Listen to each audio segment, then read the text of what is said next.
Hello, beautiful people, and welcome to the podcast episode of today. So, this is a head noise episode. This episode is all about your questions. So, this is where you send in your questions. This is a voice note head noise episode today. So, I've got a handful of voice notes from you guys. Absolutely love receiving the voice notes. If you haven't already heard me bang on about it enough, I am obsessed. Anyway. I just want to dive straight into it. I'm going to aim to get through three, and then stay tuned for the part two of this episode, where it will be the questions that people send in via email. So let's begin with the first one. I'm not going to fuck around and give you a life update, other than telling you that life is grand, everyone is happy, everyone is good, and I have a broken nail. So if you're watching this video, then please don't fixate on my ratchet nail. It's not vibe. Anyway, let's do this. Hey, I just wanted to start with a really quick thank you for your pod and all of the wisdom that you share. There's been so many times that I haven't been feeling my best, and then bang, a perfect episode from you pops up, and I listen, and afterwards I just feel so refreshed and with so much more of a clear mind. So thank you from the bottom of my heart for that. My issue currently is that I'm an anxiously attached girly, and in all of my previous relationships, I've been the one to love or like more. It's always been very on again, off again, push and pull, definitely not very healthy. In the last 6 months or so, I've done a lot of self-reflecting and a lot of time on my own, which has been very needed. And I found myself in a new romantic partnership with this beautiful boy who on paper is absolutely amazing. Everything is safe and secure and nothing's a big deal. It's very open. I can rely upon him, which has been significantly refreshing from everything I've experienced previously. My current issue is that in the back of my mind, I have this weird niggling feeling of not knowing if I like him enough or if this is the right decision. And I'm unsure if that is the truth, or if really this feeling is coming from a place of this not being my usual. And maybe I'm in the first healthy relationship I've been in potentially ever, and there's no push and pull back and forth of this addictive feeling, and because of that I'm not getting the usual dopamine rush that I'm used to, and that's where this sort of unsureness is coming from. So I just wondered if you had any advice on how to navigate that, how to tell the difference between that, and yeah, any wise words of wisdom. Thank you so much again, and have a beautiful day. Bye.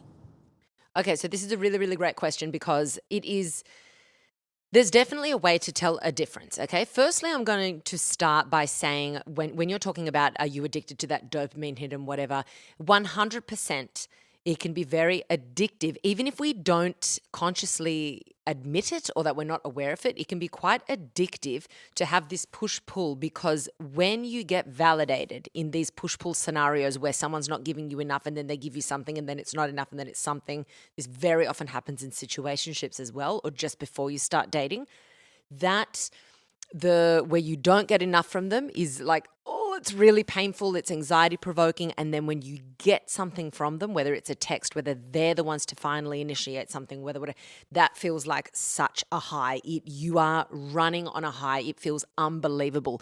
So then we mistake this high for I'm in love, I must be in love. But we forget that that anxiety low of not getting much from them, not much communication or a push pull, we then dismiss that altogether. So we're paying attention to these really high feelings, which is actually just like you mentioned, like a bit of a hit of dopamine. It's a bit of a high that we're on, of relief, of validation, of, oh my God, it's okay. Oh my God, what a relief. Oh, I can rest now, which is actually quite short lived. We've all been there. And when you get that hit of validation from them, it does not last long at all. And it just takes, the next time you communicate for them not to respond or whatever, for it to feel shit again. So that's one thing that we become addicted to. Then when you end up with someone secure, you're not getting these highs, quote unquote, because they're available. They are there for you. They are, you sometimes unintentionally crave someone who's unavailable because it's more, quote unquote, exciting, in the sense that it gives you the ups and downs, the highs and the lows, the roller coaster. But what we fail to remember is that the roller coaster includes a lot of lows that don't make us feel good, that make us feel pretty shit, actually. Whether it's valid or not, we don't feel good when we're riding those lows, okay? But when you're with someone secure, you've got to look at other aspects of the relationship that make you actually feel in love, because those highs and lows, they do wear off after a while, and it's not a fucking good time. And then that's what ends up being potentially an unhealthy situation that you find yourself in a relationship. So you got to ask yourself, okay, putting that aside, I'm now with someone who's available. He's not playing hard to get. He's interested. He's available. He's there for me. And here I am getting annoyed that I'm not getting these highs. So what else do I love in this relationship that makes me realize I love this person? Or am I realizing this is actually just the first safe person I've been with, but they're not my person? Okay. So you've got to look at other things that, are really fulfilling in a relationship, which when you're someone who's addicted to the highs and lows, sometimes you look back at those old relationships and be like, that was the only thing I was addicted to. And when I got that hit of validation, I thought it was everything. But in reality, we were a terrible match. But I was so distracted by the highs and lows, and I'm available now, I'm not, that I wasn't open to being like, this person's not even right for me. We're not compatible at all. I don't feel comfortable or safe around this person. So let's look at actual compatibility in a relationship. Number one, you've got to ask yourself, how do I feel about myself around this person? For me, that's a huge indicator of who you should spend time with, who you should invest more time in. Should you invest more time in this relationship and seeing if it's going to go any further? If you feel, because you could feel like, oh, they're such a healthy person, they're really kind, they're really lovely, but I'm a bit bored, I'm a bit, But if you feel entertained, if you feel like you could say anything and you're not second guessing what you're saying, if you feel that you can sit there in silence and feel comfortable with the other person, they're massive, massive, massive, massive green flags. If you are thinking about this person when that person isn't there, and I'm not talking about incessantly, because I don't think about my partner all the time. I've got a lot of things on my plate. I've got a very fulfilled, entertaining life that I'm not like, oh my God, it's the only thing on my mind. But I think about him, and I think about things that we've done together, and I think about nice things. So are you thinking about this person when he's not there? When something good happens to you, are you looking forward to sharing that good thing with this person? Is he one of the first people that comes into your mind when something good happens? Okay. When you feel like stressed and you've had a hard day, are you like looking forward to getting home because that person is your safe space and you can offload being like, oh my God, I'm so happy that like you're my safe space. Just, oh, I've had the worst day. And they're like, tell me about it. Lean on me. Tell me about it. So all these little things start to make you realize, do I actually love this person? Am I feeling these things or not? So if you're unsure, but things are going really well, I would allow myself to lean into a bit further. I don't encourage anyone to waste someone else's time. But if you're like, well, this is the first time I'm experiencing something healthy, maybe I should just give it a little bit more time and really throw myself all in and really lean into what it feels like to be in a healthy relationship and really bask in this. Because for a lot of people, it's just the shaking off oh, wait, butterflies doesn't mean I love someone. This anxiety doesn't mean I love someone. The roller coaster does not mean love. They're all signs of like, you're getting this hit of excitement and then this low and this hit, but that doesn't mean love. Okay. So putting all of that aside, are you still getting all these pleasant things? And if the answer is no to those things, then maybe this person's just a friend who's, very healthy attachment friend. And maybe they're not someone that you actually love. Okay. So in that way. So have a think about those particular things. Are they on your mind in that way? And do you want to share things with them? And do they make you feel like they're your safe space? Okay. Hopefully that helped. Thank you for sending in your voice message. All right, next one. So I broke up with my ex about 6 months ago. It was a really miserable relationship, and after breaking up with him, I instantly felt better. I set really clear communication boundaries and didn't want any contact from the get-go. That's your advice, by the way. Thank you so much. And since then, I've been doing really well, but he has breached those boundaries several times in an attempt to try and see me and try to get back with me. I've been really firm because it's not a romantic relationship I want to pursue. The problem is, however, we have many mutual friends, and in the next few months have several events coming up where we're both invited. He's also strangely invited me to his birthday event, which is odd. I do want to go to these events because my friends will be there, but the thought of him being there makes me want to throw my head through a literal fucking wall. And I feel also if I don't go, eventually I'll be excluded from these events and lose connections. So please, if you have any tips on being around your ex and eventually trying to be friends with them again, I would love to hear from you. Thank you so much for all your advice and podcasts. They have helped me immensely in my healing journey. So God bless you.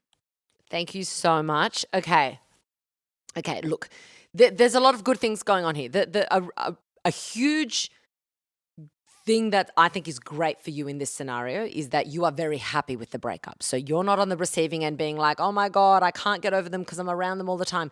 You've made the right decision. You're happy with your decision. You are not like missing it, craving it. So this is amazing. You're already at a massive advantage to a lot of other people that would be in that breakup situation, but be around them as friends.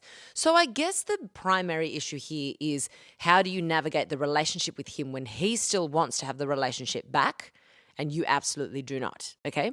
When it comes to going to events, I agree with you. I would still go to these events because I don't need to make my social life suffer because, I've ended this relationship. So one thing that I personally wouldn't do is I wouldn't go to his birthday.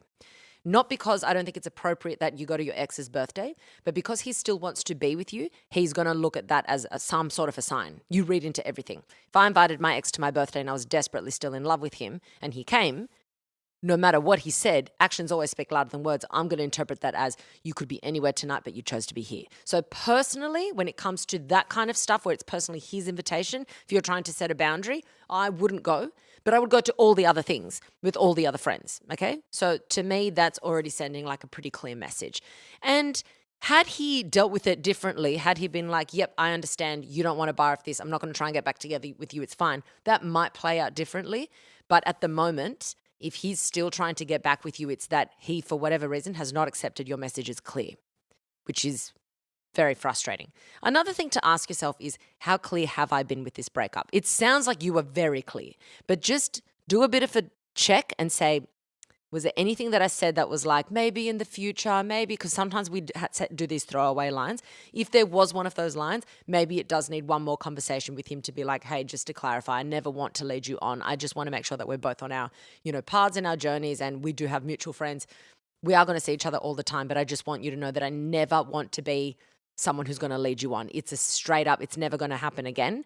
And I just want to be really respectful because that would just be rude if you ever thought that I was holding something over your head and nothing to ever eventuate from that. So just double check in your head, how was I fucking clear with this? And it sounds like you were.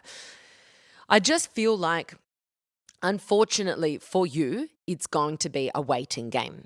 As long as you are, all you can do is be clear, which it looks like you have been, and be consistent. And consistency takes time. You can't be consistent after a week. It's something that you see over time and time and time.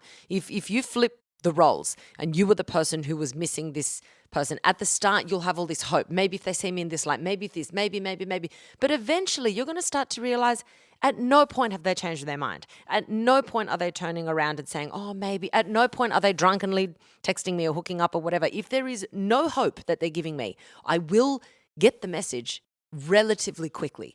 So you've got to be very clean with your actions around your ex. No flirty messages, nothing that could be interpreted, which I get the vibe that that's exactly what you're doing. I have no information to believe you're not doing that. But I'm just saying, just be so clear with the messages that you're sending him.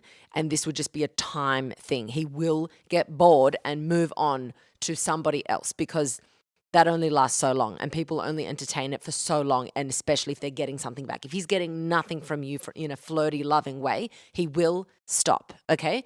And you are also allowed to put in more boundaries in place. Like you are allowed to say, I've been extremely clear with you. I've been extremely respectful with you.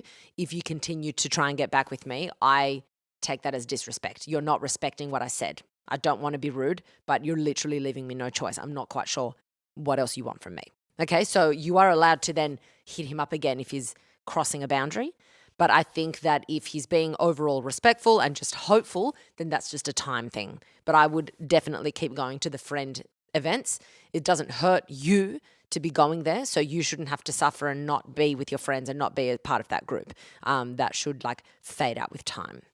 But it's fucking annoying and it's frustrating, and I know you don't want to be around him, but the other side of that is not seeing your friends at all. So for me, that wouldn't be worth it. But you've just got to weigh up what the cost of each thing and what you're willing to have and not have. Thank you so much for sending the voice message. All right, one more. Hi, Alexis. I wanted to start by saying thank you for everything. You've definitely changed my life for the better, and I give myself far less shit now. So, Danke to you.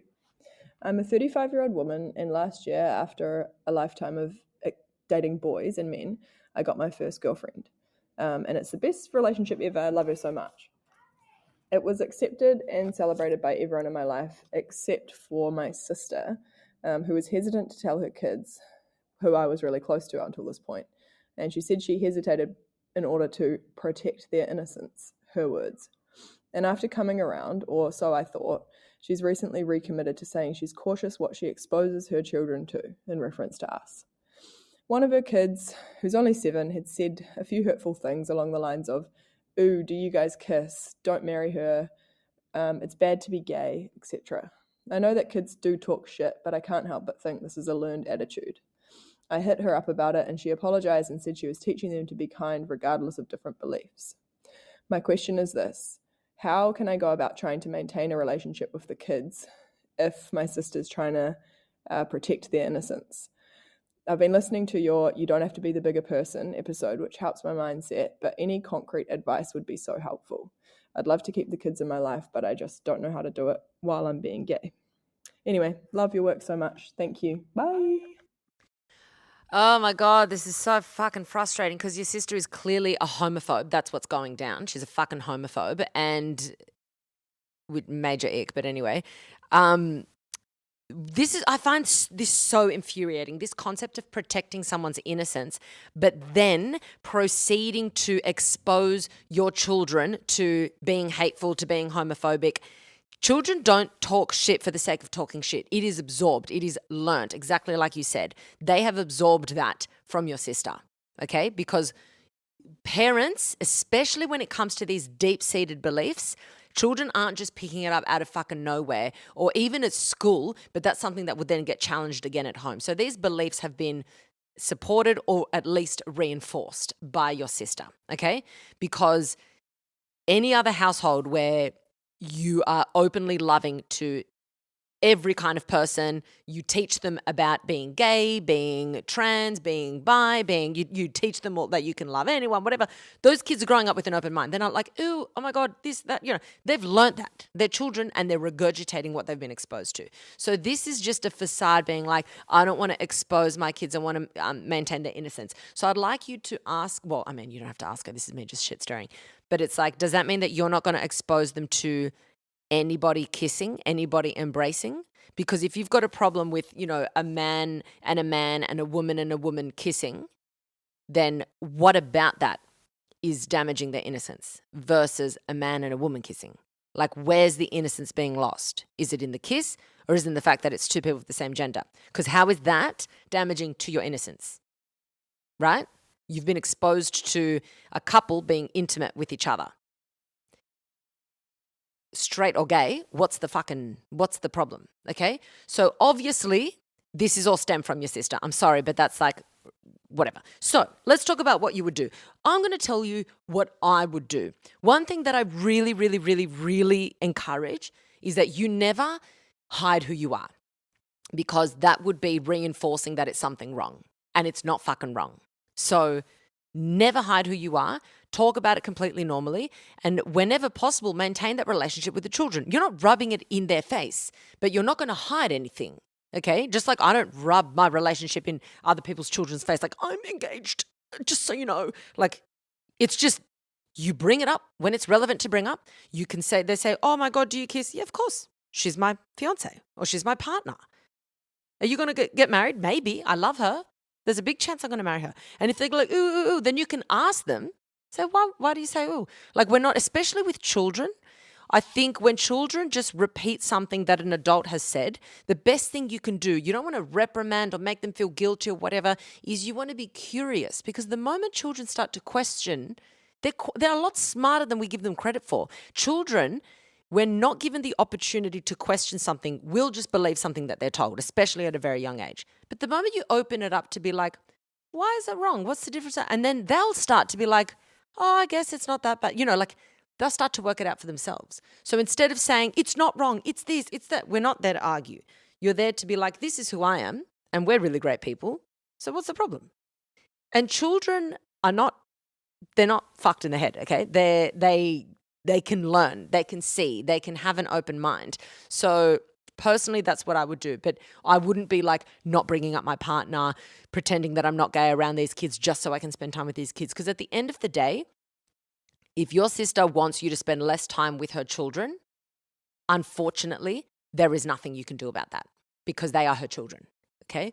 So, but at the same time, I don't think you should ever, ever, ever, ever be hiding who you are, especially when it's for no good reason, for no legitimate reason, because it is who you are, to like please your sister when the reason that she's being this way is because she's homophobic. Okay.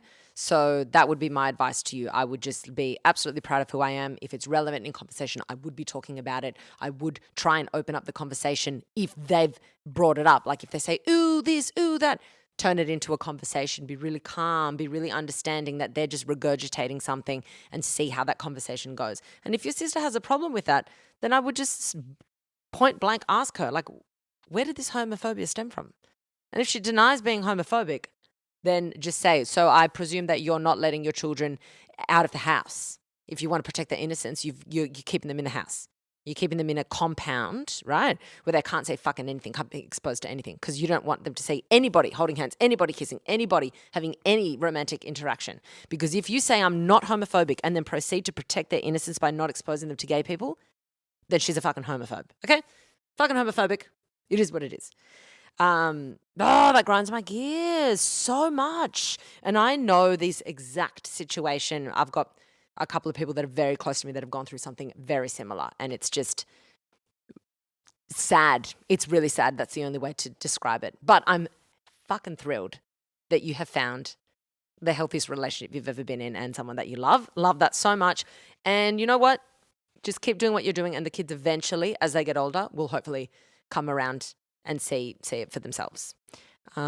Cool beans. Guys, that is all for today's episode. Make sure to check out the second part of this episode where will be the email questions coming through. Love you guys so much. Thanks for tuning in. And always remember, be kind to yourself, be kind to your brain. Don't take shit from anyone. And especially don't take shit from yourself. Danke.